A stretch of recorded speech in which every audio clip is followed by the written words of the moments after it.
Buenas noches a todos, bienvenidos a este programa 15 minutos de finanzas, como siempre en nuestra cita cada 15 días.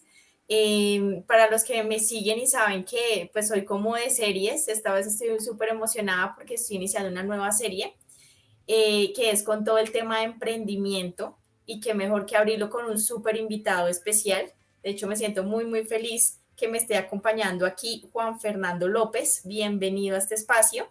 Quiero presentarles a un colega mío.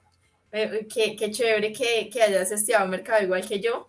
En este caso, pues bueno, te quiero hacer una breve presentación, pero ya tú profundizarás mucho más en todo lo que tú haces, Juan. Bueno, tú eres autodidacta y pues llevas más de 20 años en todo el tema de la historia y la apreciación musical. En este momento pues apoyas la dirección de Casa Flamenco, que también quiero que nos cuentes un poquito más de qué se trata este hermoso trabajo que haces allí. Y pues también un tema de vocación histórica que haces en Casa Grau, que es un museo Casa Grau en el cual también he tenido la oportunidad de acompañarte en estos eventos y de verdad que es absolutamente mágico. Y quiero darte la bienvenida a este espacio y bueno, acá el auditorio es tuyo. Muchísimas gracias, Tania. Un honor estar aquí en tu programa. Y sí, mucho tiempo aquí después de la profesión que compartimos del marketing, metido en el mundo del arte, de la historia, de la cultura, de la música, principalmente dentro de las manifestaciones artísticas, que es como que de todas las que más me llama la atención, aunque hay otras muchas que me apasionan, como la arquitectura, la pintura y todas las expresiones plásticas, pero la música es como demasiado relevante en mi historia y creo que en la historia de la humanidad también. Y a través de eso se ha venido trabajando durante los últimos veintitantos años, son 24 años ya trabajando en esa promoción cultural y en todo este tipo de cosas. Qué chévere, bueno, pues yo soy una de tus tantas admiradoras, que pues ahorita vamos a hablar de tus redes sociales y de todo lo que tú haces en adición para que te conozcan y asistan a tus eventos.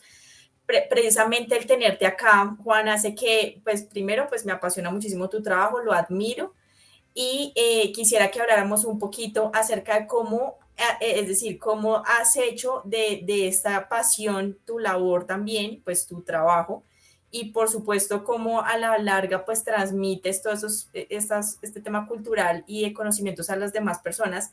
Y ahí viene con mi primera pregunta. ¿Se puede vivir del arte?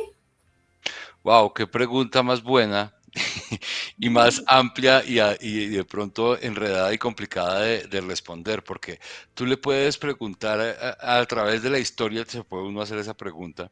Imagínense que hubiera respondido Vincent Van Gogh, si le hubiéramos preguntado, ¿se puede vivir del arte? Cuando no vendió un solo cuadro en su vida.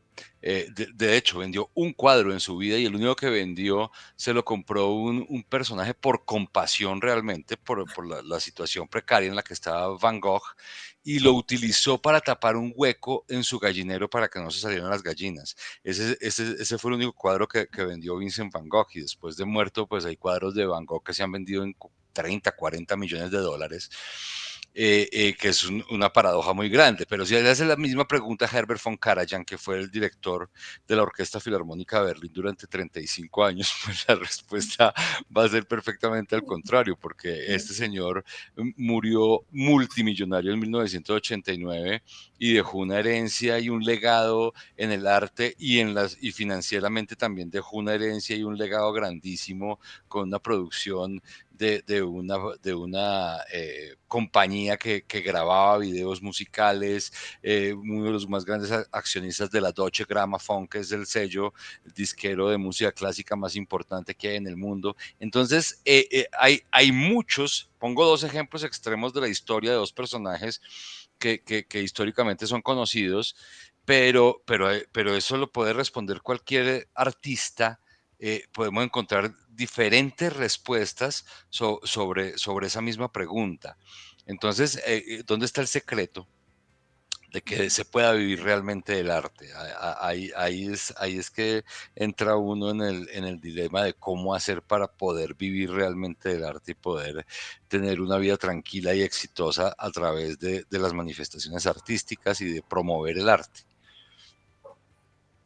Sí, pues ahí es donde viene también lo que quisiera que nos profundizaras, porque hemos escuchado muchas veces este tema de economía naranja y pues ahí viene como la pregunta, digamos que en el sector en el que tú te mueves en ese tema, pues tú haces parte de esta economía naranja.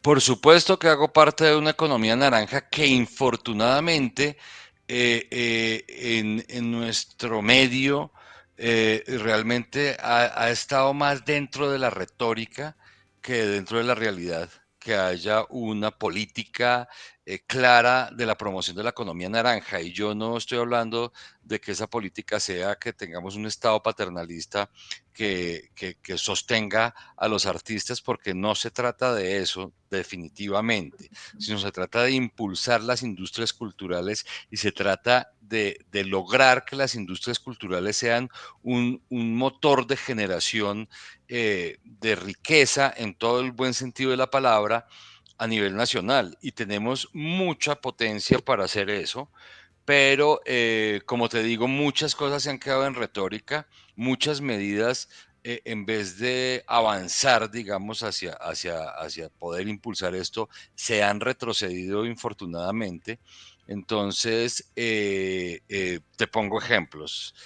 Hace 20 años, las entidades que entregan becas a nivel distrital para proyectos artísticos, eh, entregaban más recursos que hoy.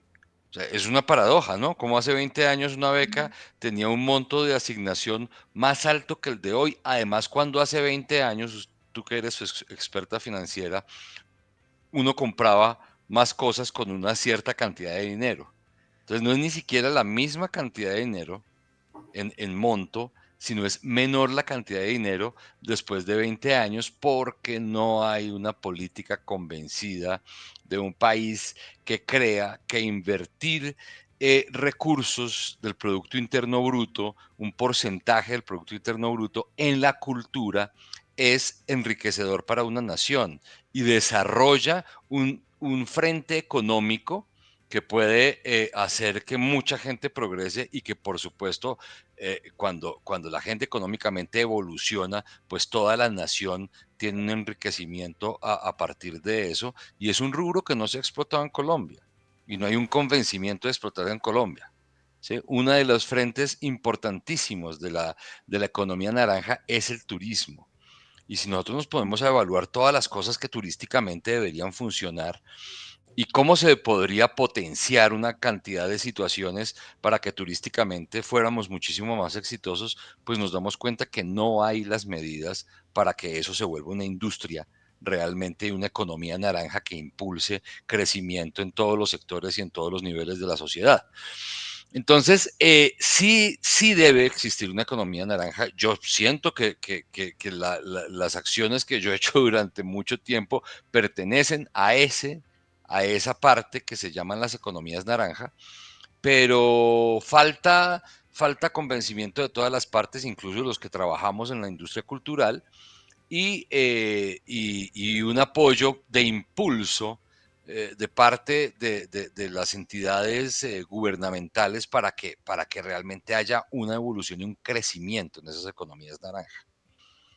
Sí, totalmente de acuerdo. Y bueno, ahí es donde yo te quisiera de pronto pedir más como tú qué le dirías a estas personas que de alguna manera ven todo este tema del arte o sus talentos o de pronto incluso sus hobbies inclinado a temas que a la larga van a decir, bueno, pero es que esto no me da plata, entonces prefiero irme a hacer algo que finalmente lo hago porque me toca, pero que en medio de todo pueden dar ese paso y pues empezar a aportar al país, ¿no? Porque pues nos podemos quedar en una parte donde decimos, bueno, pues acá no apoyan y me quedo acá como pues siempre culpando a los gobiernos y demás, pero como a través de un paso, incluso de fe y de seguir haciendo el trabajo, como tú lo has venido haciendo y en construcción de paso a paso, pues qué le dirías de pronto a esas personas que de alguna manera han dejado de lado ese sueño por incluso hacer otros tipos de disciplinas porque pues no hay plata acá y no hay apoyo?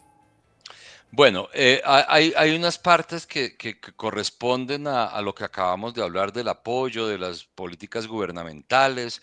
Un ejemplo, un caso puntual que quisiera citar es en un atraso que me parece que tuvo Bogotá, un retroceso que tuvo Bogotá increíble. Es que imagínate, en la época en la que Antanas Mockus fue presidente, Bogotá tenía un instituto distrital de cultura y turismo. Eso quiere decir que era un ente descentralizado de la alcaldía. Cuando un ente es descentralizado es ordenador del gasto, tiene un presupuesto propio para impulsar todo ese tipo de cosas que tenían que ver con la cultura y el turismo, que además tienen que estar casados. Cultura y turismo tienen que estar casados y no separados como están hoy en día. Pasa el tiempo y después en otro gobierno acaban con el Instituto Distrital de Cultura y Turismo, un ente descentralizado, como digo, y vuelve a quedar centralizado de manos del gobierno distrital y lo fusionan con deporte. Entonces ahora tenemos una Secretaría de Cultura y Deporte, de Recreación, Deporte y Cultura. Entonces ese es un, un enfoque que es un retroceso para darle impulso a este tipo de cosas. Entonces uno ve esas vainas y como que se desanima y como que íbamos por un buen camino para poder seguir impulsando todo este tema de las industrias culturales a través de las expresiones artísticas que generan además turismo per se. Y entonces la gente se desanima cuando ve este tipo de cosas, pero hay gente tremendamente talentosa. Yo lo primero que le diría a la gente tremendamente talentosa, de las cuales conozco mucho y admiro tremendamente en diferentes campos artísticos, principalmente en la música y en la danza, es que el artista tiene que aprender a venderse. Nuestros artistas no se saben vender. Nuestros artistas saben presentar su conocimiento, lo que hacen, pero llega un momento en que ellos mismos no se autopromocionan. Ellos mismos no manejan los recursos de las redes sociales bien, ni el recurso del contacto directo. Cuando uno tiene contacto directo con la gente, y personalmente se encarga de hacerla sentir importante de lo que uno hace y le hace conocer lo que uno hace, eso genera una acción que tú en marketing sabes que cuando una persona logra una relación, digamos que un contacto de intimidad con el cliente, eso genera una confianza, una admiración, una relación que es que va tejiendo otros lazos que hace que te impulsen, que replique a otra gente, que se vuelvan difusores de lo que haces. Pero cuando simplemente vas a los lugares donde te contratan para que hagas una presentación y pides un monto que te paguen, pero no te preocupas porque, por ejemplo, haz lo tuyo para que ese lugar se llene. No importa que no sea tu sitio, pero te están viendo a ti.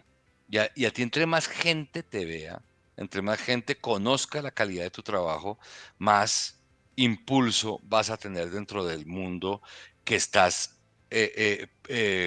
ejerciendo como profesional y del que estás viviendo y del que quieres vivir. Entonces, yo le diría a los artistas principalmente, que hay que aprender. No sé si haya algún tipo de capacitación, pues yo sí conozco algunos cursos prácticos o ejercicios de aprender a explotar ciertas habilidades para uno saber proyectar el arte y proyectar el perfil que tiene para que la gente se interese en consumir ese tipo de talento y promocionar y divulgar ese tipo de talento en diferentes partes. Entonces, esa sería una recomendación esencial que yo haría, y es que en la vida el mundo de las ventas está en todo, absolutamente en todo hay que saberse vender. Sí, hay que saber llegar a donde hay que llegar y no puedo limitarme a decir, no, es que mi trabajo es otro y de eso yo no sé, porque en este mundo los que hacen arte son bastante independientes y tienen que aprender a ser bastante integrales para manejar todo este tipo de situaciones que aprendan que les den las herramientas para aprenderse a vender. Y lo otro que yo diría, que no lo hagan nunca es que no se regalen, que en el desespero el artista también comete el error muchas veces de empezar a venderse barato para que lo contraten. Y eso lo único que le hace es un daño tremendo al mercado artístico. Le hace un Ujú. daño horroroso a la industria cultural, porque tú estás poniendo unos estándares que deben tener una altura, los estás bajando de nivel. Y te estás haciendo daño a ti mismo y a la vez estás haciéndole daño a un entorno y a un grupo, a una comunidad artística que necesita que su trabajo sea valorado. Entonces, esta es supremamente importante. O sea, yo no pido, yo no pretendo que alguien iniciando en el mundo del arte, pues cobre un caché de un artista que es reconocido internacionalmente, porque eso no se puede hacer, pero llegar a bajarse de los estándares en el tema del cobro de su expresión y de su conocimiento, eso le hace mucho daño al mercado de la industria cultural y a los demás artistas que están pretendiendo crecer y vivir de una manera digna y prometedora a través de algo tan importante y que alimenta tanto el espíritu de las sociedades que es el arte. Sí, qué interesante eso que mencionas. Y pues claramente en tu caso es de verdad de un montón de admiración de mi parte. Soy testigo pues que realmente cuando uno hace las cosas de corazón y lo que tú dices, más allá del tema incluso del servicio, del relacionamiento y lograr ese vínculo a largo plazo en todas las áreas, creo que esa es una clave muy importante. Y parte de pronto de la conclusión que quisiera de pronto darle a esta parte, porque de aquí podemos desprender muchas cosas, es que finalmente podemos apalancarnos de una buena planeación financiera en la cual pues es decir, con una buena administración de los recursos y con instrumentos financieros que existen hoy por hoy, podemos potencializar ese ingreso y empezar a crear un capital en el cual pues nos vaya apalancando con nuestro negocio y asimismo pensar en nuestro futuro. Porque pues claramente ahorita sabemos que estamos bajo un sistema de varias cosas, incluso con este tema de la reforma pensional y demás, pero independientemente de si yo estoy metido en este sistema o no, pensar en que pues todo, como todo en la vida, sea paso a paso y con un buen acompañamiento y con una buena planeación financiera, pues podamos potencializar e incluso pensar en un muy buen retiro al final y pues que claramente estás dejando un legado que pues se puede seguir en los años de los años y pues que se continúe este proceso y esta gran industria pues que tú estás apoyando. Entonces, de verdad, muchísimas gracias, Juan, por este espacio.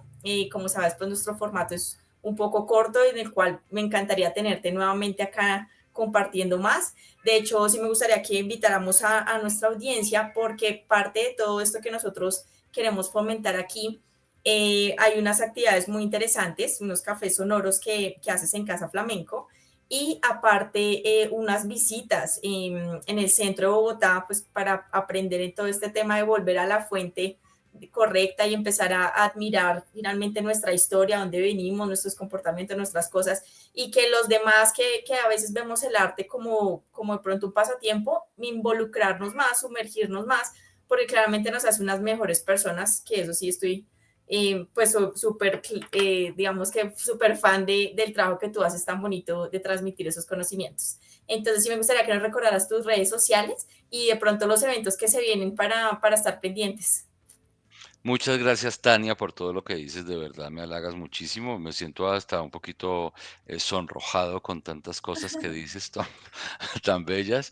Sí, vienen unas cosas maravillosas de toda nuestra planeación en Casa Flamenco Bogotá, que queda en el barrio Los Alcázares, en la carrera 28 con calle 72. Y ahí cada 15 días tenemos ese espacio del que tú mencionabas ahorita, que es el Café Sonoro, y en ese café sonoro disfrutamos de unos artistas maravillosos de primera línea en la música y en la danza. Y este próximo 23 de junio, es decir, de este viernes en 8 días, tenemos un maravilloso tablao flamenco en el que vamos a tener en escena a Clara Rosso en el cante, a Diego Bejarano en la guitarra, Marcela Ormaza, la dueña de casa, valga el verso, en el baile, y de invitada también en el baile una muy querida amiga y gran bailadora mexicana que está viviendo en Colombia ya hace un buen rato, que se llama Carmen Tort, va a estar de invitada, entonces van a estar Carmen Tort y Marcela Ormaza en el baile, Daniel Páez en la flauta traversa, y pues Clara, aparte de tocar de cantar, hace la percusión con el cajón flamenco. Entonces esto es una noche maravillosa, una evocación histórica que yo hago al inicio sobre temas de la historia del flamenco, que es tan interesante. Creo que es uno de los temas que más he investigado y que más he enriquecido en mis charlas a través del tiempo. Eh, eh, y es muy interesante todo lo que hay detrás del flamenco. Y pues ofrecemos esto en un modelo de café concierto en el que hay unas bebidas y hay unas comidas que preparamos en la casa para los comensales que vienen cada 15 días a ese café sonoro. Entonces los esperamos. Pueden enterarse de eso a través de mis redes sociales, mi Instagram, que es @tertulias.juan, y también en el de Casa Flamenco, que es @Casa Flamenco Bogotá. Entonces síganos en @tertulias.juan y en @Casa Flamenco Bogotá, y ahí van a poder ver la difusión de todo lo que hacemos. Después, el jueves 29 de junio, vamos a tener en Casa Grau, que ya en el 2011 yo di la primera charla de música en Casa Grau. Vamos a tener una noche dedicada a la historia de la guitarra y su evolución en el tiempo, que es maravillosa. O sea, primero de dónde sale la guitarra y como todos los referentes anteriores de instrumentos, de dónde vienen, cómo suenan un poquito y todo ese tema. Y vamos a ver obras de diferentes autores desde la época del Renacimiento hasta la actualidad. Obviamente en piezas no muy extensas para que nos alcance el tiempo para hablar de toda esta maravillosa historia. La guitarra tiene un desarrollo supremamente importante y primordial en España, entonces ese día vamos a tener allá que ofrecemos una comida y que siempre procuro que la comida sea temática, vamos a tener un plato español para acompañar esa noche histórica de la guitarra. Eso es en Casa Grau el 29 de junio, el jueves 29 de junio. Y lo que hablabas de los recorridos de Bogotá, que es volver a nuestra esencia, que es conocer nuestra ciudad. Y hago aquí un paréntesis rapidito porque también está la responsabilidad de apoyar las industrias culturales como debe ser. Y es que Bogotá es una ciudad, a diferencia de casi que todas las capitales del mundo, subvalorada en su zona histórica y en su centro histórico, en el centro de la ciudad. Una de las muestras es que, lo digo por experiencia y por conocimiento absoluto del tema, es que si tú vas a hacer una reservación en cualquier ciudad a través de una plataforma como Airbnb y buscas ubicarte en el centro histórico, te va a costar más que en cualquier otra parte de la ciudad. ¿Por qué? Pues porque ahí está todo el interés cultural, ahí están los museos, ahí está la historia arquitectónica, ahí están los referentes de donde nació la ciudad y los sitios de interés que le gusta visitar a la gente cuando conoce una ciudad. En Bogotá, el centro histórico es más barato, es más caro el norte. Nosotros tenemos una tara con el norte bastante grande. De hecho, es la parte de la ciudad más mal desarrollada urbanísticamente. Ahí les cuento ese chisme de lo que pasa con Bogotá y con el norte por muchas razones que históricamente habría que profundizar.